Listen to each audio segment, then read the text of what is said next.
Magnet brains. मैं रिया चौहान, आपकी दोस्त और होस्ट फॉर सोशल साइंस। आज आपके लिए लेकर आई हूँ मनी एंड क्रेडिट, जो कि आपकी इकोनॉमिक्स का थर्ड चैप्टर है, उसके एनसीईआरटी सॉल्यूशन।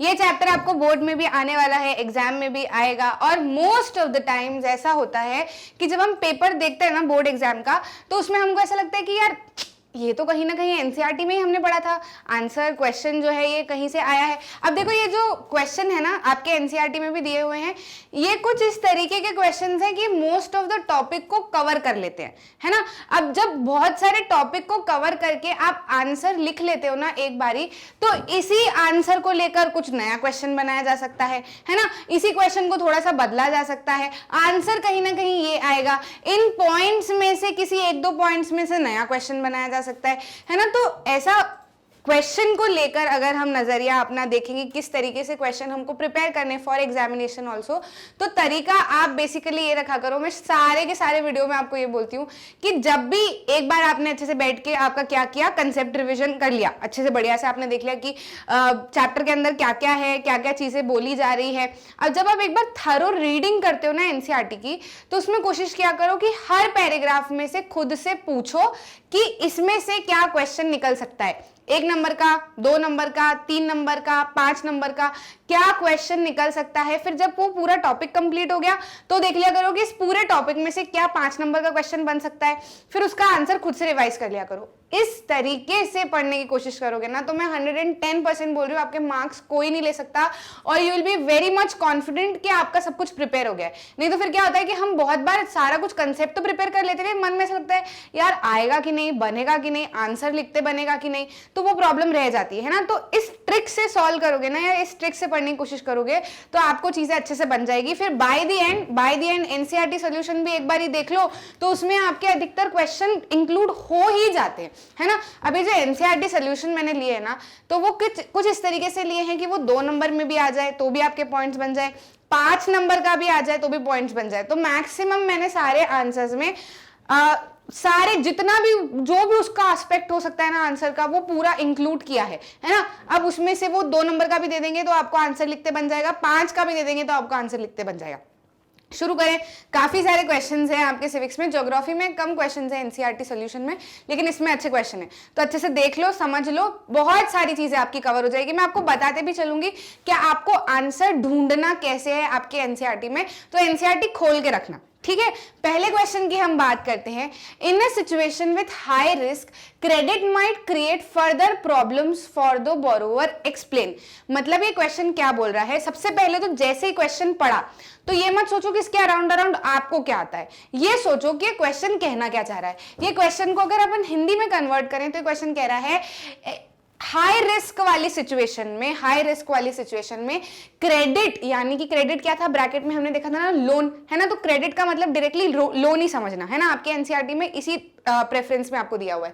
तो credit might create further problems for the borrower, यानी कि लोन जो है वो बोरोवर के लिए प्रॉब्लम्स क्रिएट कर सकता है। अब इस स्टेटमेंट को हमको क्या करना है, एक्सप्लेन करना है। मतलब ये स्टेटमेंट क्या कहना चाह रही है, ये कुल मिला के हमको बताना है। तो अब आंख बंद करके अपनी एनसीईआरटी में से सारे टॉपिक खंगाल दो, क्योंकि आपने पढ़ी हुई एनसीईआरटी। आप सोचो कि कहां पे कुछ इस तरीके की बात की गई थी। तो आपको याद होगा एक जगह पे बात की गई थी रवि की, है ना। उसमें क्या बताया था कि वो मैन्युफैक्चरर है, तो उसका काम जो है वो कुछ इस तरीके से चल जाता है। और दूसरे में आपको बात की थी एक लेडी की जो कि काम करती है फार्म पे, है ना। तो उनकी बात की थी। उसी में हमको क्या बताया था कि यार उनको काफी ज्यादा क्या हो जाती है, प्रॉब्लम हो जाती है, क्योंकि वो लेकर जाती है बैंक में से सामान, मतलब लोन वगैरह लेती है, मनी लेंडर से लोन लेती है, बैंक से नहीं, मनी लेंडर से लोन लेती है, और क्रॉप फेल हो जाती है ना। तो वहां पे हमको सिखाया था ना 2 different credit situation in India. Topic याद आ गया, 2 different credit situation in India. 2 cases आपको दिए हुए हैं, उसमें से जो पहला केस है उसमें क्रेडिट से फायदा होता है, दूसरा केस है उसमें क्रेडिट से नुकसान होता है। तो बस वो नुकसान में जो जो भी बातें कही है ना, आप इसके अंदर आराम से इंक्लूड कर सकते हो। High risk credit is seen in rural areas, the main demand for credit is for crop production. सारी चीजें मैंने आपकी एनसीईआरटी में से ही उठाई है, आंसर पूरे के पूरे एनसीईआरटी में से उठाया, कोई भी पॉइंट आपको एनसीईआरटी के बाहर नहीं मिलेंगे, है ना। तो ये पॉइंट भी आपको वहां पे दिया है, क्या बता रहा है कि हाई रिस्क क्रेडिट, सबसे पहले तो एग्जांपल दो कि कहाँ पे देखा जाता है। तो बेसिकली रूरल एरियाज में देखा जाता है। किस लिए वो लोग क्रेडिट लेते हैं या लोन लेते हैं? फॉर क्रॉप प्रोडक्शन वो लोग लोन लेते हैं। There is a minimum stretch of 3 to 4 months between the time when the farmer buy these inputs and when they sell the crop. तो क्या होता है, फार्मर्स जो यूजुअली इस तरीके का क्रेडिट लेते हैं उनको 3 से 4 महीने जो है वो लगते ही लगते हैं लोन लेने के बाद में उनके खुद के पास में पैसा आने में। मतलब देखो, अगर किसी मैन्युफैक्चरर ने पैसा लिया है तो लोन लिया है, तो वो लोन लेगा, फटाफट से अपना काम करेगा, तो बाय 15 दिन बाय 20 दिन भी वो क्या कर सकता है, ऑर्डर कंप्लीट करके उसको रिटर्न में पैसा मिल जाएगा, है ना। लेकिन फार्मर्स के केस में ऐसा नहीं होता है। उनको क्या करना पड़ता है, उनका मिनिमम जो है वो 3 से 4 महीने का गैप रहता ही है, क्योंकि वो फसल बोएंगे, बीज लाएंगे, फिर वो बीज उगेगा, फिर उसके अंदर अलग अलग फर्टिलाइजर डालने पड़ेंगे, फिर हार्वेस्ट आएगी। तो 3 से 4 महीने का जो है उनको गैप रहता ही रहता है। Repayment of loan is crucially dependent on the income for farming which may get destroyed by natural problems that nobody can control. Repayment जो है उसमें काफी दिक्कत होती है, क्योंकि अगर एक मैन्युफैक्चरर है ना, तो उसको क्या करना है, उसने पैसा लिया, लेदर लिया, शू मैन्युफैक्चरर है मान लो, तो लेदर लिया, पैसा लिया और क्या कर लिया, फट से अपने 4-5 बंदों को लगाया और सामान बना लिया, वो सड़ेगा नहीं, है ना। लेकिन यहाँ पे आउटपुट भी डिपेंडेंट है। पानी समय से गिरा, या फिर ऐसा हुआ कि बहुत ज्यादा पानी गिर गया, या फिर ऐसा हुआ कि पानी ही नहीं गिर रहा, तो ऐसे में इनकी जो आउटपुट है, फार्मर्स का जो आउटपुट है, यानी कि जो उनका प्रोडक्ट है, वो पूरी तरीके से किसी के भी कंट्रोल में होता ही नहीं है। वो या तो फसल बहुत अच्छी आ सकती है या फसल बहुत खराब हो सकती है। तो ऐसे केस में क्या होता है, डेट ट्रैप हो जाता है, यानी कि कर्ज के अंदर फार्मर्स डूब जाते हैं, है ना। तो हमको जो पूछा था, क्वेश्चन में पूछा था कि हाई रिस्क सिचुएशन में लोन की वजह से बोरोवर को, यानी कि पैसा लेने वाले को काफी प्रॉब्लम्स क्रिएट हो सकती है, इसको हमको एक्सप्लेन करना था। तो हमने क्या एक्सप्लेन किया कि हाई रिस्क सिचुएशन जैसे कि फार्मर, उसमें ऐसा हमको देखने को मिलता है, जब फार्मर पैसा लेता है तो वो पैसा लेने और पैसा रिटर्न करने में उसको 3 से 4 महीने का गैप लगता ही लगता है, क्योंकि हार्वेस्ट और जो इनपुट है उसके अंदर इतना स्ट्रेच जो है वो लगेगा। फिर दूसरा कि वो आउटपुट जो है वो बिल्कुल भी किसी के हाथ पे निर्भर नहीं होता, वो नेचुरल चीजों के ऊपर डिपेंडेंट रहता है। ऐसे केस में अगर क्रॉप फेलियर हो जाती है तो फार्मर पैसा वापस से नहीं दे पाता, फिर वो अपनी अगली क्रॉप उगाने में भी उसको प्रॉब्लम आएगी, क्योंकि पिछला वाला वैसे ही उसका उधार चल रहा है ना। तो ऐसे में क्या होता है, वो उधार के जाल में, चंगुल में फंस जाते हैं और उनकी सिचुएशन और ज्यादा खराब हो जाती है ना। मतलब उन्होंने पैसा तो क्या सोच के लिया कि हम अपना क्या करेंगे, एक्सपेंस बढ़ाएंगे, लेकिन अब जो है वो और खराब हालत में हो गए, एक्सपेंस तो बढ़ा ही नहीं और ऊपर से उधारी उल्टा हो गई, है ना। तो ये चीज हमने क्या की, इस पूरे आंसर में समझा दी। Credit in this case pushes the borrower into a situation from which recovery is very painful। ये लाइन लिखना काफी ज्यादा इंपॉर्टेंट है, क्योंकि ये लाइन क्या कर रही है, आपके आंसर को सम अप कर रही है। तो जब भी आप ऐसा एक्सप्लेन करने वाला कोई सा क्वेश्चन आए, तो उसके अंदर शुरुआत वाली लाइन, जैसे हमने क्या किया, शुरुआत वाली लाइन में एक केस दे दिया, है ना, कि जिस बारे में या फिर जिसके रेफरेंस में हम पूरा आंसर एक्सप्लेन करने वाले हैं, है ना। तो जो कॉपी चेक करने वाला रहेगा उसको भी रहेगा कि हाँ चलो बच्चे ने क्या किया। अब इसका पूरा फॉर्मेट देखो, तो पहली लाइन में हमने क्या किया कि एक केस दे दिया जिसके बारे में हम बात करने वाले हैं, उसके बारे में हमने बात की, और फिर जो क्वेश्चन में पूछा था उसी का रिजल्ट हमने लास्ट लाइन में लिखा। तो ऐसे हमारा आंसर क्या हो गया, पूरी तरीके से सम अप हो गया, परफेक्ट हो गया, है ना। एग्जाम्पल दे दिया, उसकी बात कर ली, और उससे हमने क्या कंक्लूजन निकाला जो पूरी तरीके से आंसर से रिलेटेबल है, वो लाइन हमने लास्ट में लिख दी। तो पूरा आंसर रिलेटेबल दिखता है। समझ में आ गई बात। इस तरीके से आंसर लिखने की कोशिश करोगे तो आपके नंबर आपसे कोई भी नहीं छीन सकता। रैंडम कहीं से भी पॉइंट ले लिया, कुछ भी जो याद आ रहा है वो लिख दिया, तो ऐसे में फिर वो टीचर को भी ना जो भी नंबर याद आएगा ना वो लिख देगा, वो कम नंबर देगा, क्योंकि उसको एक सिस्टमैटिक आंसर नहीं दिखेगा।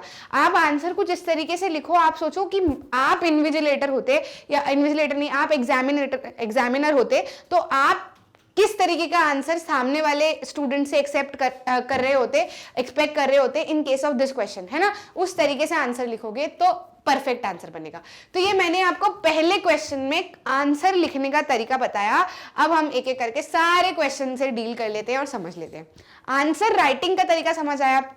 स्टेप्स बता देती हूँ। क्वेश्चन पढ़ो, उसको हिंदी में पहले मुंह से बोल के कन्वर्ट करो, क्योंकि कई बार लिखा कुछ होता है, हम समझ कुछ और लेते हैं, फिर बोलते हैं तो समझ आता है कि अपन ने तो गलत समझा, है ना। तो इसलिए कोशिश करो कि मुंह से बोल के हिंदी में कन्वर्ट करने की कोशिश करो, पूरा फोकस लगा के। फिर एनसीईआरटी खंगालो आंख बंद करके कि इसका आंसर हमको कौन से टॉपिक के अंदर मिलने वाला है, उस टॉपिक पे पहुंचो, फिर देखो कि क्या आप आंसर लिख सकते हो। तो उसमें पहला एक इंट्रोडक्शन लाइन लिखो, फिर उसको पूरा एक्सप्लेन करो, फिर लास्ट में कंक्लूजन वाली लाइन लिखो, तो आपका आंसर पूरी तरीके से सम अप होके बढ़िया हो जाएगा, है ना। तो ये 5 नंबर तक में अगर ये क्वेश्चन आ जाता है तो आप बढ़िया से आंसर इसके अंदर लिख सकते हो। समझ में आ गई बात। अब बात करते हैं सेकेंड क्वेश्चन की, how does money solve the problem of double coincidence of bonds, explain with an example of your own. अपना एग्जाम्पल देके हमको इसको समझाना है। तो क्या किया, सबसे पहला स्टेप इसको हिंदी में कन्वर्ट किया। हिंदी में क्या कन्वर्ट करेंगे, हाउ मतलब कैसे, how does money solve the problem of double coincidence of bond, कैसे पैसा जो है वो डबल कोइंसिडेंस ऑफ बॉन्ड्स की प्रॉब्लम को सॉल्व करता है।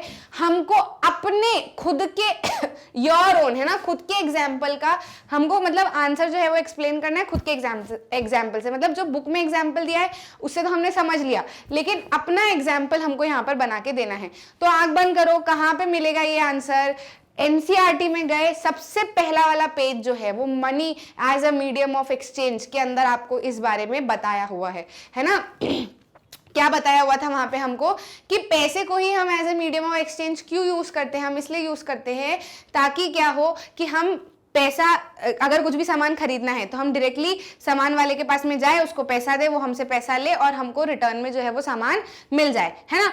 अब अगर पैसा सीन में नहीं होता, है ना, पैसा सीन में नहीं होता, तो हमने शू मैन्युफैक्चरर का एग्जांपल लिया था कि पैसा सीन में अगर नहीं होता तो शू मैन्युफैक्चरर को अगर गेहूं खरीदने हैं तो उसको क्या करना पड़ेगा, पहले तो गेहूं वाले को ढूंढना पड़ेगा जो गेहूं बेचता हो, है ना। फिर दूसरी चीज ये देखनी पड़ेगी कि वो गेहूं वाला भी रिटर्न में उसके जूते लेना पसंद कर रहा है कि नहीं कर रहा है, उसको जूते की पसंद जरूरत है कि नहीं है।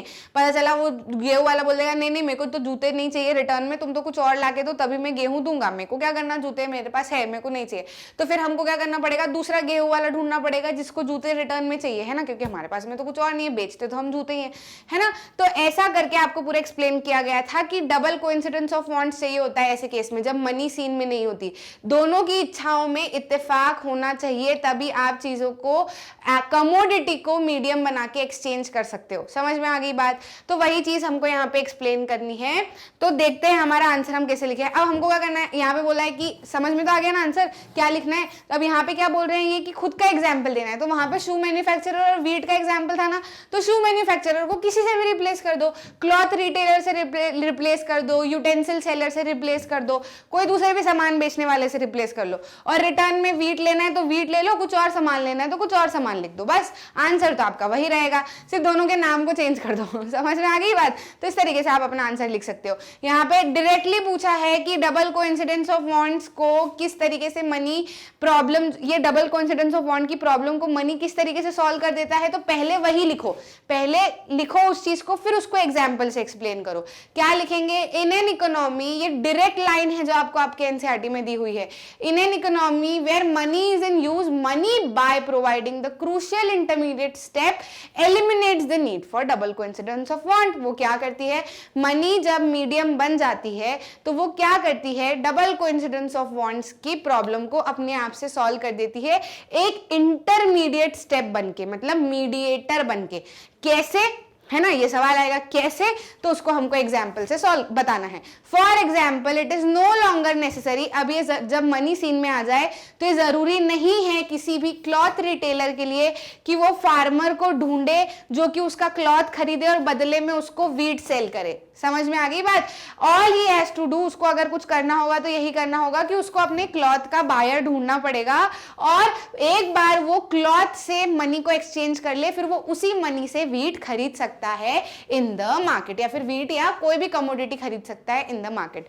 समझ में आ गई बात, आपको भी समझ में आ गई, और इस तरीके का आंसर लिखोगे तो एग्जामिनर को भी समझ में आ जाएगा और फुल नंबर दे देगा आपको, है ना। तो इस तरीके से आंसर हम इसमें लिख सकते हैं। नेक्स्ट क्वेश्चन पे आते हैं, how do banks mediate between those who have surplus money and those who need money. Bank Hindi में कन्वर्ट करो, पहला स्टेप हिंदी में कन्वर्ट करो। बैंक कैसे मीडिएटर की तरह काम करता है, यानी कि एक मीडियम की तरह काम करता है उन दो लोगों के बीच में, एक तो जिसके पास में एक्स्ट्रा पैसा है और दूसरा जिसको पैसे की जरूरत है ना। तो ये क्वेश्चन पूरी तरीके से क्या कह रहा है, जिसके पास एक्स्ट्रा पैसा है और जिसको पैसे की जरूरत है उनके बीच में बैंक एक मीडिएटर की तरह या फिर एक मीडिएटर की तरह या मीडिएट की तरह किस तरीके से रोल प्ले करता है, तो ये हमको बताना है। अब आंख बंद करो, हिंदी समझ में आ गया, आंख बंद करो, ढूंढो कि ये आपको कहां पे मिलेगा ये वाला आंसर। तो ये आंसर आपको मिलेगा लोन एक्टिविटीज ऑफ बैंक में, है ना। लोन एक्टिविटीज ऑफ बैंक में ही पता चलेगा ना कि बैंक क्या करते हैं। जब भी डिपॉजिट करता है बंदा, पैसे अपने डिपॉजिट करता है बैंक में, तो उसका 15% अपने पास में रखते हैं ताकि कभी भी सामने वाले बंदे को जरूरत पड़े तो वो पैसा ले जाए, है ना। और बाकी का अमाउंट जो है वो बैंक क्या करते, जैसे बहुत सारे डिपॉजिटर है, सब लोगों ने बहुत बहुत सारा पैसा दिया, तो सबका 15% रख लिया ताकि इन डिपॉजिटर को जरूरत पड़े अगर अर्जेंट में, तो इन 15% में से उसको पैसा दे दिया जाए, है ना। और बाकी का जो रिमेनिंग पैसा है उससे बैंक क्या करेगा, लोन प्रोवाइड करेगा to people who need money, है ना। तो ये डिपॉजिटर के एक्स्ट्रा पैसे से, जो एक्स्ट्रा पैसा है डिपॉजिटर का, उससे क्या कर रहे हैं, वो लोग लोन दे रहे हैं उन लोगों को जिनको जरूरत है पैसे की। अब इसमें बैंक भी किस तरीके से पैसा कमाता है कि इंटरेस्ट चार्ज करता है ना। जो लोग लोन लेके जाते हैं उनको वो लोग क्या करते हैं, वो लोन वाला अमाउंट भी रीपे करते हैं, साथ ही में उसके ऊपर थोड़ा अमाउंट एक्स्ट्रा भी पे करते हैं जो कि बैंक चार्ज कर रहा होता है, 5%, 2%, 3%, है ना, कुछ इस तरीके का। तो उससे क्या होता है, वो एक्स्ट्रा इनकम से बैंक की इनकम भी बन जाती है और रिटर्न में तो पैसा आ ही जाता है डिपॉजिटर का, तो डिपॉजिटर को भी कभी भी जरूरत पड़ती है तो पैसा उसको वापस से मिल जाता है। अच्छे से हमने हमारे चैप्टर में इस चीज को समझा था। अब उसी पैराग्राफ में आपको इसका आंसर मिलने वाला है, शुरुआत से आखिरी तक। बस पॉइंट्स आपको थोड़े छोटे कर लेने हैं, पूरा का पूरा पैराग्राफ मत चिपका देना, उसको छोटा कर लेना। कैसे, पहले तो इंट्रोड्यूस करो कि किस तरीके से बैंक काम करता है। तो बैंक क्या करता है, bank keep only a small proportion of deposit as cash with themselves, hold about 50% of deposit as cash, है ना। ये पहली लाइन होगी। अब उससे वो क्या करता है, only few depositor withdraw cash on particular day. अगर जरूरत भी पड़ेगी डिपॉजिटर को पैसा वापस लेने की तो बहुत कम ही डिपॉजिटर हैं जो लेने आएंगे इमीडिएटली, है ना। सारे के सारे तो नहीं पैसे देते से लेने आ जाएंगे, ठीक है। Bank use major portion of deposits to extend loan, उसी मेजर पोर्शन में से बैंक क्या करता है, लोन को एक्सटेंड करता है। Bank make use of the remaining deposit to meet the loan requirement of the people, है ना। तो यहाँ पे क्या बोला, सरप्लस अमाउंट जिसके पास में है और जिन लोगों को पैसे की जरूरत है उसके बीच में बैंक कैसे मीडिएट करेगा। तो ये 3 पॉइंट्स आपके क्या कर रहे हैं, इस पूरी प्रोसेस को एक्सप्लेन कर दे रहे हैं। और लास्ट में हमने लिख दिया, इस तरीके से बैंक जो है वो मीडिएट कर रहा है उन दो लोगों के बीच में जिनके पास में एक्स्ट्रा पैसा है यानी कि डिपॉजिटर, और जिनको पैसे की जरूरत है यानी कि बोरोवर। तो इनके बीच में बैंक क्या करेगा, मीडिएट की तरह काम करेगा। तो हमने पहले एक लाइन में हमने क्या बता दिया कि हम किस तरीके से काम होता है, हमने क्या बता दिया कि जो बैंक है वो शुरू कैसे करता है इस चीज को, है ना, वो बता दिया। फिर 3 पॉइंट में हमने एक्सप्लेन कर दिया कि वो काम कैसे करता है। लास्ट पॉइंट में हमने इस पूरे को सम अप कर दिया जो हमको क्वेश्चन में पूछा था। आंसर कंप्लीट बन गया, कोई दिक्कत तो नहीं, है ना। नेक्स्ट क्वेश्चन की बात करते हैं। लुक एट 10 रुपए का नोट, 10 रुपए के नोट को देखो, नहीं है तो कोई बात नहीं, मैं इमेजिन करवा दूंगी आपको। What is return on top, can you explain this statement. 2 question इसमें पूछे जा रहे हैं, 3 स्टेप का ये क्वेश्चन है। पहला तो 10 रुपए के नोट को देखो, देख लिया। अब उसमें से क्या करो कि उस नोट के टॉप पे क्या लिखा हुआ है ये बताओ। तो ये चीज भी आपको बताना है। तो पहली लाइन आपके आंसर की क्या होगी, what is written on the top का आंसर, है ना। जो टॉप पे क्या लिखा है वो आपको बताना पड़ेगा। बच्चे इस चीज को लिखना भूल जाते हैं, बिल्कुल मत भूलना। वो पहले क्या पूछ रहा है कि लिखा क्या है ये बताओ, फिर उसके बाद में अगला आंसर आपको क्या करना है, उस स्टेटमेंट को एक्सप्लेन करना है, यानी कि जो लिखा है उसको एक्सप्लेन करना है, मतलब उसके अराउंड की जो है वो बातें आपको बतानी है। तो क्या लिखा होता है, आपने देखा होगा, लिखा होता है at the top of the note reserve Bank of India and guaranteed by government, है ना, ऐसा लिखा होता है। रिजर्व बैंक ऑफ इंडिया, उसके नीचे लिखा होता है गारंटीड बाय द गवर्नमेंट। तो आपका सवाल क्या है, पहले तो हमने बता दिया कि क्या लिखा है। आपका जो सवाल है वो कह रहा है कि इन दोनों का मतलब क्या है, या फिर इन दोनों स्टेटमेंट को एक्सप्लेन करो। तो एक्सप्लेन किस तरीके से कर सकते हैं हम, रिजर्व बैंक ऑफ इंडिया क्यों लिखा रहता है, ये हमको क्या बताता है, ये आंसर आपको कहाँ पे मिलेगा, ये आंसर आपको मिलेगा करेंसी में, है ना, कि हमारी क्या है करेंसी जो है वो रूपी है, और रूपी ही क्यों है। वहां पे एक सवाल भी पूछा है आपको पैराग्राफ में एनसीईआरटी में ही, कि money is no use other than of its own, मतलब खुद के यूज के अलावा मनी का और कोई रोल नहीं है। यानी कि अगर ग्रेन्स है या कैटल है, जो बार्टर सिस्टम में चला करते थे कि गेहूं के बदले अपन ने कुछ ले लिया, कपड़ों के बदले में अपन ने कुछ ले लिया, है ना, तो उसमें क्या था कि कपड़े को अगर आप एक्सचेंज नहीं भी कर रहे हो तो भी पहन सकते हो, ग्रेन को एक्सचेंज नहीं भी कर रहे हो तो खा सकते हो, है ना, उनका दूसरा यूज भी है अदर देन बीइंग एक्सचेंज्ड। लेकिन मनी का एक्सचेंज होने के अलावा और कोई रोल नहीं, खा सकते हो क्या, पहन सकते हो क्या, एक्सचेंज नहीं कर रहे हो तो उसका कोई काम नहीं है, वो सिर्फ और सिर्फ एक कागज है ना। तो वहां पे पूछा जाता है हमको एनसीईआरटी में सवाल है कि जब इसका कोई अपने काम के अलावा और कोई काम नहीं है तो फिर इसी को हम मीडियम ऑफ एक्सचेंज की तरह क्यों यूज करते हैं, है ना, या फिर इसी को क्यों हम यूज कर रहे हैं। तो हमको वहीं पे जवाब भी दिया जाता है कि हम यूज इसलिए कर रहे हैं क्योंकि गवर्नमेंट ऑफ इंडिया इसको ऑथराइज करती है, reserve Bank of India currency note को इशू करते हैं on behalf of government of India. और कोई भी इंडिया में ये चीज नहीं कह सकता कि हम पैसे में ट्रांजैक्शन नहीं करेंगे, सबको करना ही पड़ेगा। समझ में आ गई बात, क्योंकि अगर इस चीज को मैंने आपको और अच्छे से अपने तरीके से समझाया हुआ था कि एक इकोनॉमी है ना, एक इकोनॉमी है, हमारी पूरी इकोनॉमी है। तो इकोनॉमी में हम कहते हैं ना कि इकोनॉमी बढ़ गई, इकोनॉमी कम हो गई। तो इकोनॉमी होता क्या है, ऐसा एरिया जहां पर पैसा या ट्रांजैक्शन या सामान या सर्विसेज एक्सचेंज होती रहे। जितनी ज्यादा एक्सचेंज होगी ना उतनी अच्छी इकोनॉमी रहेगी। समझ में आ गई बात। तो अब आप एक्सचेंज में सामान ही सामान एक्सचेंज किए जा रहे हो तो आप नापोगे किस हिसाब से कि क्या क्या एक्सचेंज हुआ, कितना एक्सचेंज हुआ, पता ही नहीं चलेगा। वहीं कोई एक पर्टिकुलर चीज हर चीज के लिए एक्सचेंज होगी तो आप याद रख सकते हो या फिर उसका डेटा निकाल सकते हो कि अच्छा इतना ट्रांजेक्शन हो रहा है, इतना पैसा एक्सचेंज हो रहा है, इतना ये सब कुछ हो रहा है। तो उससे मेजर करना सारी चीजों को ईजी हो जाएगा, ट्रैक करना सारी चीजों को इजी हो जाएगा। समझ में आ गई बात। उस हिसाब से बजट निकालना इजी हो जाएगा सब चीज के लिए। इसलिए एक पर्टिकुलर चीज होनी चाहिए, स्टैंडर्डाइज्ड चीज होनी चाहिए इन इकोनॉमी, जिसकी मदद से एक्सचेंज किया जा सके, और वो चीज किसी और यूज में होनी भी नहीं चाहिए। वो that should be only used for exchange. समझ में आ गई बात। तो अपना आंसर अपने को क्या लिख देना, ये तो मैंने आपको एक्सप्लेन करने के लिए बताया है ना, आपको समझाने के लिए बताया। यहाँ पे आपको आंसर सिर्फ ये बताना है कि इन दोनों स्टेटमेंट का मतलब क्या है। तो आप आंसर में क्या लिख दोगे, Reserve Bank of India issues currency note on behalf of central government. The statement means that currency is authorized or guaranteed by the central government. Central government ने authorize किया है और ये बोला है कि इसी करेंसी से क्या होगा, ट्रांजैक्शन होगा। That is, Indian law legalizes the use of rupee as a medium of payment that cannot be refused in a setting transaction in India. ये पूरा आपको एनसीईआरटी में दिया हुआ है। एक भी आंसर मैंने ऐसा नहीं लिया है या एक भी पॉइंट अभी तक के क्वेश्चन में मैंने ऐसा नहीं लिया है जो एनसीईआरटी के बाहर हो। सिर्फ जरूरत है तो एनसीईआरटी पढ़ने की जरूरत है। मैं बता दे रही हूँ, खजाना है एनसीईआरटी। एक एक लाइन आप एनसीईआरटी में से पढ़ोगे ना, आपके हर सवाल का जवाब उसके अंदर दिया हुआ है और इतने शॉर्ट तरीके से और इतने अच्छे तरीके से बताया हुआ है कि जब चीजें समझ में आती है तो ऐसा लगता है क्या बात है, ऐसा होता है, ऐसा बताया है, अरे क्लियर है, एकदम समझ में आ गया। तो उसके लिए आपको थोड़ा सा एफर्ट देना पड़ेगा। आपको कोई रेफरेंस बुक यूज करने की जरूरत नहीं है। मैं कह रही हूं कोई रेफरेंस बुक मत उठाना, सिर्फ एनसीईआरटी को अच्छे से समझ लो। आपकी डे टू डे लाइफ में भी इतने काम आएंगे ना कंसेप्ट, और आपके आंसर राइटिंग भी इतनी इंप्रूव होगी। अब आप देखो ये शब्द जो है कितने क्लैरिटी से यूज किए हुए हैं और ये आपकी एनसीईआरटी में यूज किए हुए हैं और उसी के ऊपर क्वेश्चन बनाया हुआ है और पूरा आंसर हमारा कंप्लीट हो गया। समझ में आ गई बात। इससे अच्छा वर्ड, इनसे अच्छे वर्ड और क्या यूज कर सकते हैं हम, है ना।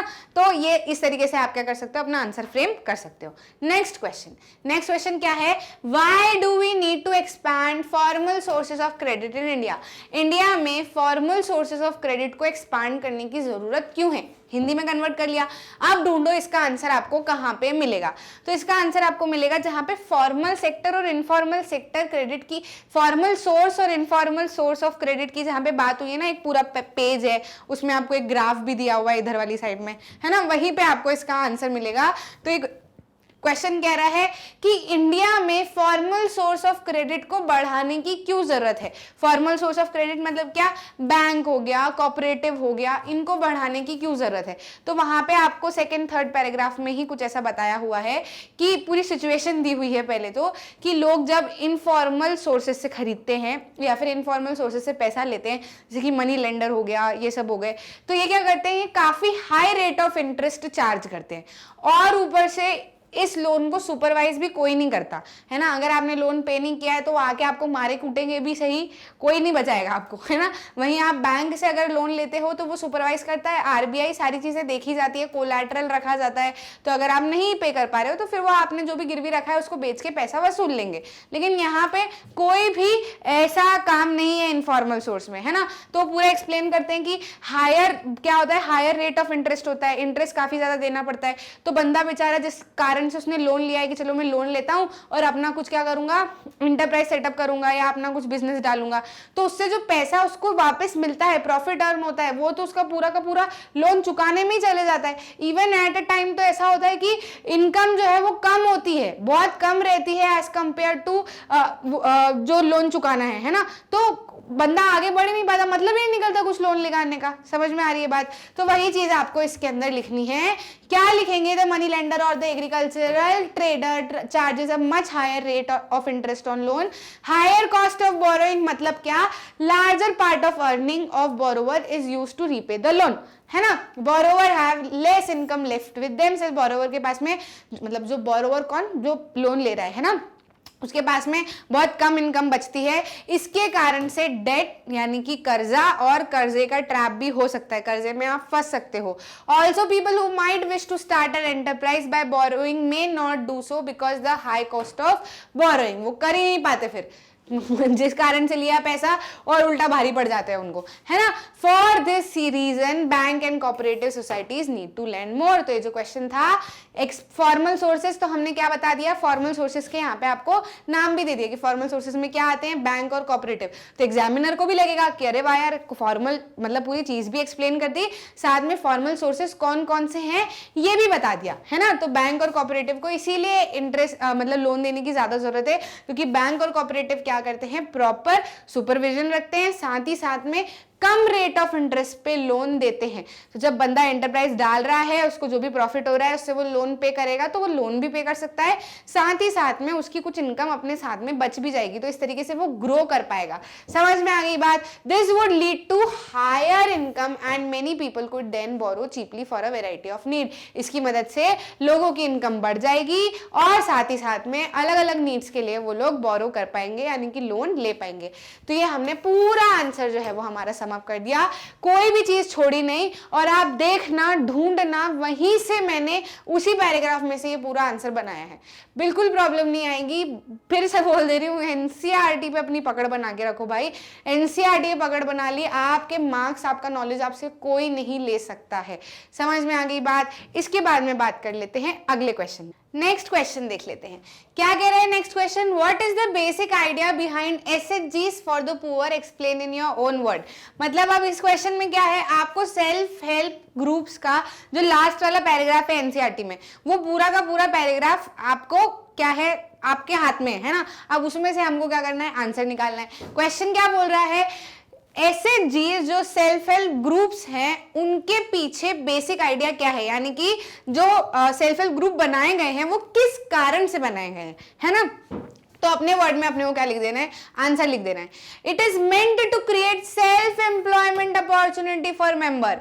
पूरा जब जहां पे आपको क्या हुआ है, एसएचजीज के बारे में पूरा दिया हुआ है ना, तो पहले दो पैराग्राफ में तो आपसे क्या बात की गई है कि प्रॉब्लम क्या आती है पुअर लोगों को प्रॉब्लम क्या आती है, फिर रूरल एरियाज में प्रॉब्लम क्या आती है जिसकी वजह से वो लोग फॉर्मल सेक्टर से लोन नहीं लेते और इनफॉर्मल सेक्टर से लोन लेते हैं, है ना। तो वो सारी बातें की गई है।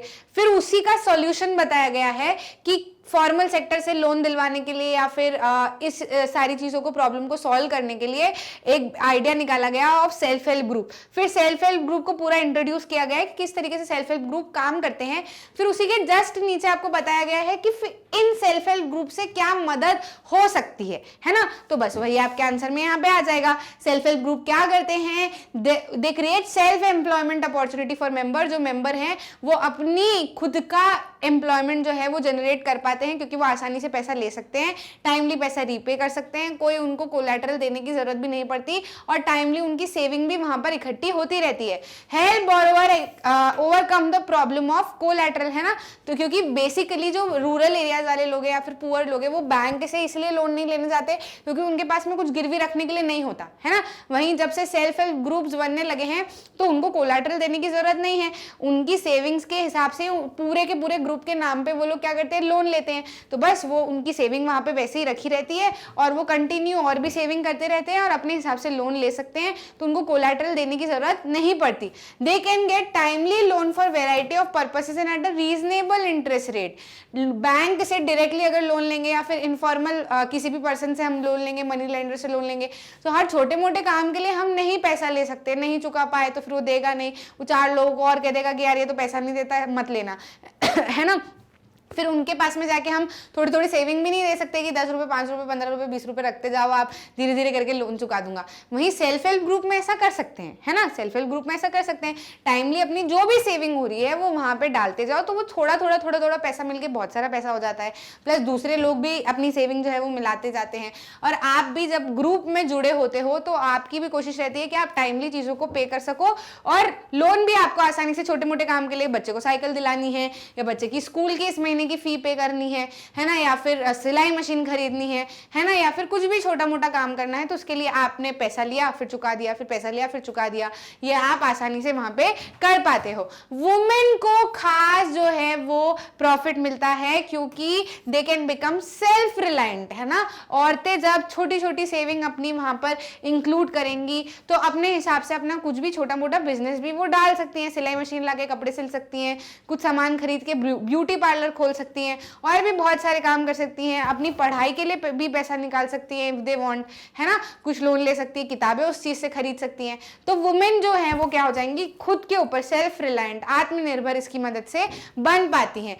और सबसे बड़ा रोल कि जब वो लोग टाइमली मिलते हैं, स्पेशली एसएचजीज जो है वो वुमेन्स अधिकतर बनाते हुए दिखती हैं, तो वो लोग क्या करती हैं, टाइमली मिलती हैं, बैठती हैं, मीटिंग्स करती हैं, चीज़ें डिस्कस करती हैं, तो उनको एक प्लेटफॉर्म मिलता है कि वो अपने बारे में बात कर सकती हैं। अगर उनके पति उनको परेशान करते हैं या उनके इन-लॉज उनको परेशान करते हैं या लाइफ में उनको और कोई भी प्रॉब्लम आ रही होती है, तो वो अपनी सारी दोस्तों के साथ में बात कर सकती हैं, अपना मन हल्का कर सकती है, उसका सॉल्यूशन भी निकाल सकती हैं। समझ में आ गई बात। तो it provides a platform to discuss and act on a variety of social issues such as health, nutrition, domestic violence etcetera, सब कुछ, है ना।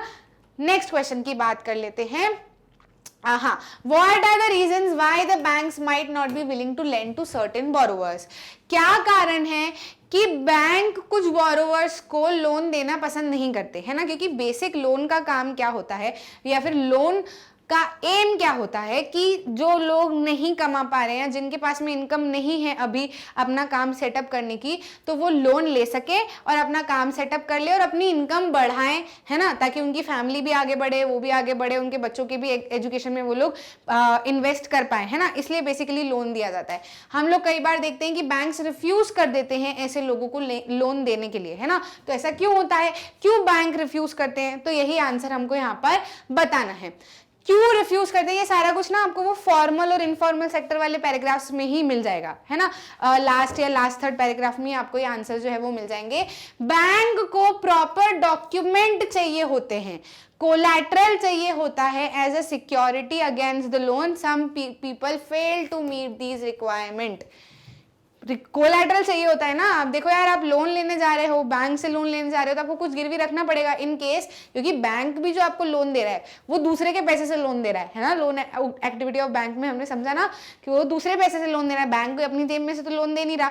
तो बैंक पूरी कोशिश करेगा कि उस पैसे को वापस से वसूल कर पाए, तभी तो वो डिपॉजिटर को वापस पैसा दे पाएगा, है ना। तो बैंक क्या करते हैं, आपसे कुछ गिरवी रखवाते हैं कि इनकेस आप नहीं कर पाओ, लोन नहीं चुका पाओ, तो वो गिरवी रखा हुआ सामान को बेच के वो लोन को क्या कर ले, चुकता कर ले, है ना। लेकिन कुछ लोगों के पास में वो कोलैटरल होता ही नहीं है ना, तो इसकी वजह से क्या करते हैं, लोन जो है, बैंक जो है वो लोन नहीं देते ऐसे लोगों को। The borrower who have not repaid previous loans, the bank might not be willing to lend them the loan further. जाहिर सी बात है कि अगर पिछला वाला लोन आप नहीं पे कर पाए हो तो आगे वाला लोन भी बैंक कैसे देगा, आप तो पैसे लिए जाओगे, फिर सारे लोग पैसे ले लेके मना कर देंगे, यार नहीं हो पा रहा है, नहीं देंगे, तो कैसे काम चलेगा ना ऐसे। The banks might not be willing to lend to those entrepreneurs who are going to invest in business with high risk. ऐसे लोगों को भी बैंक नहीं पैसा देता कि वो रीजन कह रहे हैं कि हम ऐसा बिजनेस सेटअप करेंगे और बैंक वाले को लग रहा है कि यार इससे तो कुछ प्रॉफिट नहीं होने वाला। आइडिया भले इसका है, डिमोटिवेट नहीं करना चाहूंगा, पर इससे प्रॉफिट नहीं होगा इसको, तो फिर ये लोन नहीं चुकाएगा, तो फिर ऐसे केसेस में भी बैंक लोन नहीं देते हैं। One of the principal objective of a bank is to earn more profit after meeting a number of expenses. Bank का एक जो मेन रीजन होता है लोन देने का, वो ये होता है कि वो अच्छा से अच्छा प्रॉफिट जो है वो लोन से क्या कर सके, ले सके। For this purpose, it has to adopt a judicious loan and investment policies which ensure fair and stable returns of the fund. आज जब उनको प्रॉफिट कमाना है तो प्रॉफिट कैसे कमाएंगे, जब लोन ले जाने वाला वापस से लोन क्लियर करेगा, है ना, मतलब वापस से पे कर देगा। और वो पे कब करेगा, जब बैंक थोड़े से अपनी तरह से स्ट्रिक्ट रहेंगे, अपनी पॉलिसीज को लेकर जुडिशियस रहेंगे, तभी सामने वाला देके जाएगा, नहीं तो हर कोई पैसा ले लेके जाएगा और कोई चुकाएगा ही नहीं, है ना। इस वजह से बैंक क्या करते हैं, कुछ बोरोवर्स को लोन नहीं देते हैं। समझ में आ गई बात। नेक्स्ट क्वेश्चन की बात कर लेते हैं। In what ways does the Reserve Bank of India supervises the functioning of bank? Why is this necessary? ये आपको सैंपल पेपर में भी क्वेश्चन आया था, है ना, पकड़ के रख लेना सैंपल पेपर वाले सारे क्वेश्चंस को। टर्म 1 में भी ऐसा देखा गया था कि सैंपल पेपर में से जो क्वेश्चन आए थे ना, वो मैक्सिमम पेपर में बैठे थे, है ना। तो सैंपल पेपर मैंने आपको सॉल्व करवाया हुआ है for social science CBSE sample paper, search करना और सारे आंसर एक बार लिख लेना। बोल दे रही हूँ मैं, सारे आंसर एक बार ही लिख लेना, काफी इंपॉर्टेंट होते हैं, बहुत सारी चीजें उसमें से कवर हो जाती है और हमको समझ में भी आ जाता है कि क्या तरीका है इस बार सीबीएसई का पेपर पूछने का। समझ में आ गई बात। तो बस वही वाला आंसर हमको यहाँ पे लिखना है। कहाँ पे मिलेगा ये आंसर आपको, फॉर्मल और इनफॉर्मल की जहां पे बात होती है वहां पे एक पैराग्राफ में, फर्स्ट सेकंड पैराग्राफ में आपको दिया हुआ है कि आरबीआई सुपरवाइज करता है functioning of formal sector of loan, formal sources of loan, यानी कि बैंक वगैरह। वो कैसे करता है, तो आरबीआई ये देखता है कंटिन्यूअसली कि सभी लोगों को लोन दिया जा रहा है कि नहीं दिया जा रहा है। ऐसा तो नहीं कि सिर्फ बिजनेसमैन को ही लोन दे रहे हैं, पुअर लोगों को लोन नहीं दे रहे, कितने इंटरेस्ट रेट पे बैंक लोन दे रहे हैं, साथ ही साथ बैंक के पास में भी पैसा है कि नहीं लोन देने के लिए, बैंक बैंकरप्ट तो नहीं हो गए, है ना। और इवन बैंक को भी आरबीआई को कंटिन्यू रिपोर्ट देना पड़ता है कि हाँ हम ऐसे ऐसे हमारा जो है वो काम चल रहा है। तो बस वही तरीका आपको यहाँ पे बताना है। पूरे के पूरे पॉइंट में डायरेक्ट दिए हुए। Reserve Bank of India supervises the functioning of formal sector of loan. RBI monitor bank in actually maintaining cash balance रखने में आरबीआई मॉनिटर करता है। RBI sees that banks give loan not just to profit making businesses and traders but also to small cultivators, small scale industries and to small borrowers also. Periodically, bank have to submit an information to RBI on how much they are lending, to whom they are lending and what interest rate they are lending, है ना। जो हिंदी में भी मैंने आपको समझाया था वही सारे पॉइंट्स इंग्लिश में है। समझ में आ गई बात। नेक्स्ट क्वेश्चन पे आ जाते हैं। Analyse the role of credit for development. Credit का क्या रोल है फॉर डेवलपमेंट। हमने एनसीईआरटी में ही जब चैप्टर पढ़ा था मनी एंड क्रेडिट, उसमें एक लाइन दी हुई है, cheap and affordable credit is necessary for या फिर is crucial for countries development. Cheap यानी कि सस्ता और अफोर्डेबल मतलब ऐसा लोन जो सभी लोग ले सके, है ना, वो जरूरी होता है कंट्री के डेवलपमेंट के लिए, कंट्री के विकास के लिए। तो ऐसा क्यों, मैंने तब भी आपको एक्सप्लेन किया था, फिर से एक्सप्लेन कर देती हूँ कि हर बंदा चाहता है कि वो आगे बढ़े, हर बंदा चाहता है कि उसकी इनकम बढ़े, हर बंदा चाहता है कि वो कमाए और अपनी फैमिली को सपोर्ट करे। लेकिन सबकी सिचुएशन एक जैसी नहीं होती।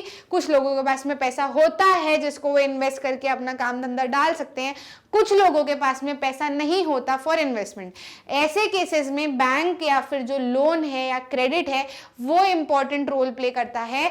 आप पैसा ले सकते हो उनसे, टाइमली रीपेमेंट कर सकते हो उनको और उस पैसे की मदद से आप अपना धंधा सेटअप कर सकते हो और अपनी इनकम बढ़ा सकते हो, है ना। अब वहां पर क्रेडिट के लिए दो टर्म्स यूज की गई है लाइन में, चीप एंड अफोर्डेबल क्रेडिट जरूरी होता है ना, सिर्फ क्रेडिट नहीं, सस्ता और अफोर्डेबल क्रेडिट। आप लोन दे रहे हो और आप बहुत हाई रेट ऑफ इंटरेस्ट पे दे रहे हो, तो वो लोन क्या काम का, बंदा जो कमाएगा वो सारा का सारा इंटरेस्ट पे करने में उसका चला जाएगा, है ना। तो इंटरेस्ट रेट कम होना चाहिए, ऐसा इंटरेस्ट रेट होना चाहिए कि बैंक का भी प्रॉफिट हो जाए और लेने वाले को भी अपना जिस कारण से वो लोन ले रहा है, इनकम बढ़ाने के लिए वो लोन ले रहा है, तो वो काम भी आसानी से अच्छे से हो जाए। तो उसी चीज को हमको क्या करनी है, इसमें एक्सप्लेन करना है और वही चीज बताना है आपको। उसी के अराउंड, जहां भी ये लाइन है ना, उसी के अराउंड आपको एक्सप्लेन किया हुआ है। It leads to higher income, क्या होता है अफोर्डेबल क्रेडिट से या फिर क्रेडिट के कारण क्या होता है, इन केस ऑफ डेवलपमेंट या डेवलपमेंट करवाना है किसी भी कंट्री में, तो उसकी मदद से लोगों की इनकम बढ़ सकती है। बहुत सारे लोग जो है वो चीपली बोरो कर सकते हैं अलग अलग नीड्स के लिए। They could grow crop, do business, setup small scale industry, सब कुछ। They could setup new industries and trade in goods, है ना, नया नया काम डाल सकते हैं। इसकी मदद से इकोनॉमिक एक्टिविटीज बढ़ती है बोरोवर की। तो जब हर बंदे की इनकम बढ़ेगी, हर बंदे की इकोनॉमिक एक्टिविटीज बढ़ेगी, हर बंदा ग्रो करेगा, तो कंट्री का डेवलपमेंट तो होना ही होना है, निश्चित है। समझ में आ गई बात। तो ये था आपका आंसर। नेक्स्ट क्वेश्चन की बात करते हैं। मानव को जरूरत है लोन की कि वो अपना स्मॉल स्केल बिजनेस जो है वो सेटअप कर सके। On what basis will Manav decide whether to borrow the loan from bank और मनी लेंडर। मानव को जरूरत है स्मॉल बिजनेस सेटअप करने की, तो उसके लिए उसको पैसे की जरूरत पड़ी, है ना। अब उसके पास में दो ऑप्शन है कि या तो वो बैंक से पैसा ले सकता है या फिर मनी लेंडर से पैसा ले सकता है ना। फॉर्मल सोर्स से ले सकता है या फिर इनफॉर्मल सोर्स से ले सकता है। तो अब वो किस बेसिस पे डिसाइड करे कि वो किससे ले सकता है ना लोन। तो क्या क्या चीजें होती हैं अगर आपको बैंक से लोन लेना है, तो यहाँ पे टर्म्स ऑफ क्रेडिट वाला आंसर आपका आएगा। बैंक से अगर लोन लेना है या फिर किसी से भी लोन लेना है, तो आपके पास में कोलैटरल होना चाहिए, है ना, डॉक्यूमेंटेशन क्लियर होना चाहिए, साथ में मोड ऑफ रीपेमेंट, जो वापस से आपको पैसा रीपे करना है वो इजी होना चाहिए, और साथ ही साथ में इंटरेस्ट रेट जो है वो कम होना चाहिए। जहां पर ये सारी चीजें इजी हैं, जहां पर ये सारी चीजें इजी हैं, वहां से क्या करेगा, मानव लोन ले लेगा। तो बस वो टर्म्स ऑफ क्रेडिट आपको यहाँ पे लिख देनी है। Manav will decide whether to borrow from the bank और money lender on the basis of following terms of credit. In terms of credit के ऊपर मानव डिसाइड कर सकता है। उसके पास में गिरवी रखने के लिए क्या है, डॉक्यूमेंटेशन जो है वो क्या है, और रेट ऑफ इंटरेस्ट किसके पास में कितना मिल रहा है, मोड ऑफ रीपेमेंट कैसा है, और इजियर टर्म्स है कि नहीं मोड ऑफ रीपेमेंट की। तो इसके हिसाब से मानव डिसाइड कर सकता है। ये आपका टर्म्स ऑफ क्रेडिट में से क्वेश्चन बनाया हुआ है। आप देख रहे हो हर टॉपिक में से क्वेश्चन बनाया हुआ है, हर टॉपिक में से क्वेश्चन बनाया हुआ है। सारे टॉपिक्स आपके कवर हो जाएंगे इसके थ्रू। तो बस बल्ले बल्ले कोई भी क्वेश्चन बना लो, फिर आप कोई भी एक क्वेश्चन बना ले एग्जामिनर, सब तो आपका कवर हो जाएगा इसमें। क्वेश्चन आता है लास्ट वाला, इसके अंदर आपके 4 क्वेश्चन है, उनको फटाफट सॉल्व कर लेते हैं। In India about 80% of farmer are small farmer who need credit for cultivation. India में जिन लोगों को कहा जा रहा है स्मॉल फार्म, मतलब इंडिया में जो स्मॉल फार्मर्स हैं उनमें से 80% फार्मर्स ऐसे हैं जिनको पैसा चाहिए होता है कल्टीवेट करने के लिए। क्योंकि जाहिर सी बात है कि स्मॉल फार्मर एक तो पहले ही, है ना, मतलब छोटे फार्मर्स हैं, उनके पास में इतनी इनकम नहीं है जो उनके पिताजी या दादाजी उनके लिए छोड़ के गए, है ना। और जब भी आपको फार्मिंग करनी होती है, कल्टीवेशन करना होता है, तो आपको बीज खरीदना पड़ेगा। अच्छी क्वालिटी का बीज खरीदोगे तभी अच्छी क्वालिटी की फसल आएगी और तभी ज़्यादा पैसा मिलेगा। हल्की पतली खरीदोगे तो फिर ज़्यादा आपको पैसा नहीं मिलना। दूसरा ये कि उसको 3-4 महीने तक सहेजना पड़ता है, बराबर इरीगेशन देना पड़ेगा, बराबर उसके ऊपर फर्टिलाइजर, पेस्टिसाइड सब कुछ डालने पड़ेंगे, है ना। फिर नेचुरल जो भी दिक्कतें आ रही हैं उससे भी फसल को बचाना पड़ेगा। आपके यहाँ पे 4 लोगों को काम करने भी रखना पड़ेगा, क्योंकि दवाइयाँ वैया आप अकेले नहीं छींट सकते, है ना, कुछ लोगों को रखना पड़ेगा। फिर हार्वेस्टिंग के टाइम पे भी पैसा लगता है ना, कि पूरा का पूरा फसल जो हार्वेस्ट करनी है अपने को, उसमें भी पैसा लगेगा काफी ज़्यादा। तो ये पूरा का पूरा पैसा लगता है। उसके बाद में फसल कैसी आई है, उसके बाद में जो फसल खरीदने वाला है मंडी में, वो डिसाइड करेगा कि वो कितनी कीमत आपको दे रहा है ना, तब जाके आपको पैसा मिलेगा, है ना। तो शुरुआत में तो आपका पैसा लगना ही लगना है बहुत सारा। तो 80% फार्मर को तो क्रेडिट की जरूरत पड़ती है, लोन की जरूरत पड़ती है फॉर कल्टीवेशन। इतना सारा पैसा कहां से लेके आएंगे वो, है ना। तो इसी के ऊपर, इस स्टेटमेंट के ऊपर आपको 4 सवाल दिए हुए हैं। पहला सवाल है, why might banks be unwilling to lend loan to small farmer. अब जब लोन की जरूरत पड़ती है तो फिर स्मॉल फार्मर्स को बैंक क्यों नहीं लोन देते?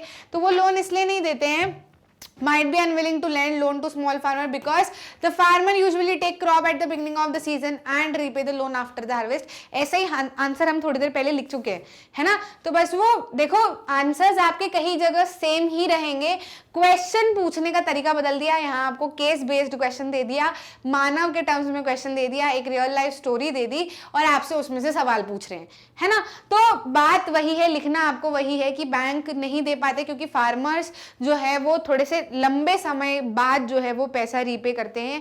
साथ ही साथ वो डिपेंड करता है, उनका जो पैसा रीपे कर रहे हैं वो डिपेंड कर रहा है कि वो क्रॉप फेलियर तो नहीं हुई। अगर क्रॉप फेलियर हो गया तो फिर फार्मर लोन ही नहीं दे पाएंगे वापस से। ऐसे केसेस में लोन से रिकवर करना काफी मुश्किल हो जाता है और स्मॉल फार्मर्स को अपनी जमीन का कुछ हिस्सा बेचना पड़ता है। इसी वजह से बैंक जो है वो स्मॉल फार्मर्स को लोन नहीं देते, क्योंकि बैंक को भी डर रहता है कि एक तो वो डिपॉजिटर के पैसे में से लोन एक्सटेंड कर रहे हैं, फिर नहीं बंदा चुका पाएगा तो फिर क्या करेंगे, है ना। और फिर बैंक, स्मॉल फार्मर का भी नुकसान हो जाता है ना, कि फिर वो चुकाने के लिए अपनी जमीन बेचता है। वो लोन लिया उसने इनकम बढ़ाने के लिए और उस लोन की वजह से और नुकसान हो गया, तो फिर इससे अच्छा नहीं दो, ऐसा बैंक सोचते हैं। बैंक की कंडीशन की बात हो रही है यहाँ पे, ठीक है। बी क्वेश्चन आपको बोल रहा है, what are the other sources from which the small farmer can borrow. अब बैंक अगर नहीं दे रहा है तो फिर किन सोर्सेस से स्मॉल फार्मर्स पैसा ले सकते हैं? तो फिर वो मनी लेंडर के पास में जाएंगे, है ना। गांव में जो भी जिसके पास में पैसा है, जो ब्याज पे पैसा चलाता है, उनके पास से स्मॉल फार्मर क्या करेंगे, पैसा लेंगे। Small farmer usually borrow from money lender और एग्रीकल्चरल ट्रेडर्स, यानी कि जो फसल वगैरह खरीदते हैं ना, एग्रीकल्चरल ट्रेडर्स होते हैं, उनके पास में यूजुअली पैसा रहता है, तो फिर स्मॉल फार्मर्स क्या करते हैं, उनसे पैसा ले लेते हैं। Explain with an example of how the terms of credit can be unfavourable for small farmer. तो एग्जांपल के रूप में हमको बताना है कि टर्म्स ऑफ क्रेडिट, जो क्रेडिट की शर्तें हैं या फिर लोन की जो शर्तें हैं, वो किस तरीके से स्मॉल फार्मर्स को दिक्कतें देती है, ठीक है। तो स्मॉल फार्मर्स की सिचुएशन में अगर हम बात करें, क्रॉप फेलियर, क्रेडिट के कारण क्या होता है, फार्मर जो है वो जाल में फंस जाता है, डेट ट्रैप में फंस जाता है, फिर वो लोन नहीं रीपे कर पाते और उनको उनका स्मॉल पोर्शन जो है वो बेचना पड़ता है और वो पहले से और भी खराब स्थिति में चले जाते हैं। तो ये तो एग्जाम्पल हो गया। और किस तरीके से अनफेवरेबल है टर्म्स ऑफ क्रेडिट, ये हमने बात कर ली। यहाँ पे आप ये भी लिख सकते हो कि गिरवी रखना, है ना, कुछ भी सामान गिरवी रखना। टर्म्स ऑफ क्रेडिट क्या क्या है, कोलैटरल है ना, इंटरेस्ट रेट है ना, और क्या है, मोड ऑफ रीपेमेंट है, और क्या है, हाँ, ये सारी चीजें हैं आपकी टर्म्स ऑफ क्रेडिट, है ना। तो ये फार्मर नहीं दे पाता, स्मॉल फार्मर नहीं दे पाता, दिक्कतें आती है उसको, डॉक्यूमेंटेशन वगैरह करने में दिक्कतें आती है, नहीं दे पाते वो लोग। इसकी वजह से उनको मनी लेंडर से फिर लेना पड़ता है और ये टर्म्स ऑफ क्रेडिट जो शर्तें हैं, इनकी वजह से वो और ज्यादा डेट ट्रैप में फंस जाते हैं और उनको दिक्कतें आती है। समझ में आ गई बात? तो इस तरीके से आप इसका आंसर लिख सकते हो। नेक्स्ट, लास्ट क्वेश्चन की अगर हम बात करें, suggest some ways by which small farmer can get cheap credit. तो ये सारी प्रॉब्लम्स क्या है कि स्मॉल फार्मर बैंक से तो पैसा लेना चाह रहा है लेकिन बैंक नहीं देना चाह रहा पैसा। दूसरी चीज ये कि फिर नहीं देना चाह रहा तो स्मॉल फार्मर कहाँ से पैसा लेता है, तो फिर वो मनी लेंडर से पैसा लेता है। तीसरा सवाल ये था कि क्या कारण है जिसकी वजह से स्मॉल फार्मर ले भी नहीं पाता बैंक से लोन, तो वो टर्म्स ऑफ क्रेडिट हैं, वो शर्तें हैं जिसकी वजह से नहीं ले पाता। और ये पूछ रहा है कि अब क्या करें कि स्मॉल फार्मर को सस्ते में क्या मिल जाए, लोन मिल जाए। तो देखो बहुत सारी चीजें हैं, कोऑपरेटिव सोसाइटीज है ना। कोऑपरेटिव सोसाइटीज की हमने बात की थी ना चैप्टर में कि ग्रुप बना लेते हैं स्मॉल फार्मर्स। सोनपुर वाला जो आपका केस है ना, उसमें हमने बात की थी कि ग्रुप बना लेते हैं बहुत सारे स्मॉल फार्मर्स, टाइमली अपनी सेविंग करते रहते हैं, फिर उस ग्रुप के नाम पे बड़ा लोन बैंक वाले दे देते हैं, है ना। ग्रुप के नाम पे तो दे सकते हैं, तो बैंक वाले लोन दे देते हैं, फिर उस लोन में से सब लोग को जैसे जैसे जरूरत पड़ती है वो लोग क्या करते हैं, टाइमली पैसा ले सकते हैं और पे कर सकते हैं। तो ये कुछ तरीके हैं कोऑपरेटिव सोसाइटीज बनना, स्मॉल सेल्फ हेल्प ग्रुप बनाना, है ना, और इन सारी चीज़ों से ज़्यादा बैंक जो है वो इच्छा रखें अपनी, क्योंकि बैंक को भी समझना चाहिए उनके प्रॉफिट के साथ साथ में बैंक को सेटअप करने का रीज़न ये है या फिर लोन देने का रीज़न ये है कि छोटे लोग बढ़ सके आगे, है ना, उनको पैसा मिले और फिर वो आगे बढ़ सके। अब बैंक जब अपना ही प्रॉफिट अगर देखता रहेगा तो फिर ये लोग कैसे ग्रो कर पाएंगे, है ना। तो ये सारी चीज़ें भी मतलब बढ़ानी पड़ेगी। फॉर्मल सोर्सेज ऑफ क्रेडिट जो है वो बढ़ाने पड़ेंगे ज़्यादा से ज़्यादा इन रूरल एरियाज, ताकि स्मॉल फार्मर को सस्ते में क्या मिल सके, लोन मिल सके। लिख लो अपना answer. It is necessary that banks and cooperative increase their lending particularly in the rural areas so that dependence on informal sources of credit reduces, है ना, इनफॉर्मल सोर्सेज पे उनका डिपेंडेंस कम हो जाए। Member of cooperative society pool their resources for cooperation in certain areas, है ना, जो कोऑपरेटिव सोसाइटी के मेंबर हैं वो यूजुअली इस तरीके से काम करते हैं, तो ऐसे काम करना चाहिए। कोऑपरेटिव सोसाइटीज जो कोऑपरेटिव जो हैं वो डिपॉजिट को एक्सेप्ट करते हैं of the members with these deposit as collateral, इन्हीं डिपॉजिट को गिरवी रखकर पूरा कोऑपरेटिव सोसाइटी क्या करती है, बैंक से लोन ले पाती है। They can obtain loan from the bank. These funds are used to provide loans to members. उसी लोन में से लोन जो है वो मेंबर्स को भी दिया जा सकता है। फॉर्मल सेक्टर जो है वो एक्सपांड होने की जरूरत है, साथ ही साथ में सभी को लोन मिले, ऐसी सारी चीजें को ध्यान में रखने की जरूरत है। It is important that formal credit is distributed more equally so that poor can be benefited from the cheaper loan, है ना। फॉर्मल सेक्टर बढ़ना चाहिए, फॉर्मल सोर्स ऑफ क्रेडिट बढ़ना चाहिए, और सभी में जैसे बिजनेसमैन को या फिर अच्छे बिजनेसमैन को बैंक आसानी से लोन दे देता है, तो वही काम बैंक को स्मॉल फार्मर्स के लिए भी करना चाहिए और लोन अपना आसानी से देना चाहिए। तो ये आपका पूरा आंसर आ गया। जितना याद रहे इतना आप आसानी से लिख सकते हो। आपके एनसीईआरटी में ही ये आंसर भी आपको मिल जाएगा। चलो यहाँ पे आपके खत्म होते हैं NCERT solution of money and credit. बोल दे रही हूं मैं, ये सारे आंसर लिख लेना, समझ लेना। इन आंसर्स में आपका पूरा चैप्टर कवर्ड है, पूरा चैप्टर कवर्ड है। अब ये आंसर एक बार आपको पता चल गया ना, तो इनके बेसिस पे एग्जामिनर कुछ भी क्वेश्चन बना लेना, आप आंसर लिख पाओगे। तरीका मैंने आपको बताया, क्वेश्चन पढ़ना, हिंदी में कन्वर्ट करना, फिर एनसीईआरटी में ढूंढना कि टॉपिक कहाँ पे मिलेगा और उस हिसाब से अपना आंसर लिखने की कोशिश करना। पहली लाइन में इंट्रोडक्शन लिखना, दो तीन लाइनों में उस चीज को पूरा एक्सप्लेन करना, और लास्ट लाइन में कंक्लूजन लिखना। आपका आंसर एकदम परफेक्ट बन जाएगा। समझ में आ गई बात? सारी चीजें मैग्नेट ब्रेन्स की ऑफिशियल वेबसाइट पे अवेलेबल है, वो भी फ्री ऑफ कॉस्ट, आपको कोई पैसा नहीं देना। ऐसा नहीं कि आप आए हो और आपसे जो है वो कुछ कूपन कोड डलवाया जाएगा या 2 चैप्टर पढ़ा के या 2 टॉपिक पढ़ा के आपसे पैसा लिया जाएगा, ऐसा कुछ भी नहीं है। सारी चीजें फ्री ऑफ कॉस्ट आपके लिए अवेलेबल है, सब कुछ आपको मिलेगा। एकदम बढ़िया से आओ और वीडियो देखो, बिंज वॉच करो एकदम वीडियो को, पॉपकॉर्न लेके, कॉपी पेन लेके, आंसर लिख लिख के, और पूरा कोर्स कंप्लीट करवाया जाता है। सारे कोर्सेज अवेलेबल है, सब्जेक्ट के भी आपको 1 शॉट रिविजन्स भी अवेलेबल है, साथ में टॉपिक वाइज वीडियोस भी अवेलेबल है, एमसीक्यूज भी अवेलेबल है, एनसीईआरटी सॉल्यूशंस भी आपको अवेलेबल है। अभी हम लोग हर चैप्टर में से क्या क्वेश्चन पूछे जा सकते हैं उसकी भी हम बात करेंगे, फ्रीक्वेंटली आस्क्ड क्वेश्चंस की, और टेस्ट पेपर भी डिस्कस करेंगे, लाइव मैराथन्स भी रखेंगे। आपका पूरा फरवरी एकदम बढ़िया से पैकअप होने वाला है। एक रोड मैप में तैयार करूंगी और बहुत जल्दी आपको वीडियो मिलने वाला है जिसमें हम पूरे फरवरी में क्या क्या करने वाले हैं ये मैं आपके साथ में डिस्कस करूंगी। मैग्नेट ब्रेन्स में बने रहिए अगर टॉप करना है तो, है ना। अगर ऐसी इच्छा है कि सारी चीजें कहीं पे मिल जाए तो आपको भगवान ने दी हुई है, मैग्नेट ब्रेन्स ने आपको दी हुई है। आराम से बैठो, अपनी तैयारी करो और अपनी लाइफ में एक्सेल करो। अच्छा लगा है तो लाइक करना, शेयर करना और सब्सक्राइब करना, अपने दोस्तों के साथ में शेयर करना, सब्सक्राइब करना ताकि कोई भी इंपॉर्टेंट वीडियो आप मिस ना करो। अच्छे से पढ़ाई करो, बढ़िया से अपने आंसर्स लिखो। मिलते हैं अगले वीडियो में।